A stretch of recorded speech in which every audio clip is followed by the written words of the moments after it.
You are looking at Julian's pronunciation guide, where we look at how to pronounce better some of the most mispronounced words in the world, like this other curious word. But how do you say what you're looking for today? Let's learn how to pronounce this confusing word once and for all correctly indeed. If you want to learn more confusing pronunciations, make sure to stay tuned. I've got more videos for you. Obelisk is the English pronunciation here. British English and American English pronunciations are similar, although the Americans may also say it as obelisk, okay? So British English is more obelisk, obelisk.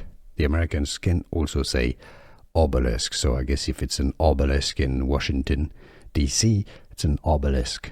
If it's one in London, it's going to be obelisk. And now you know.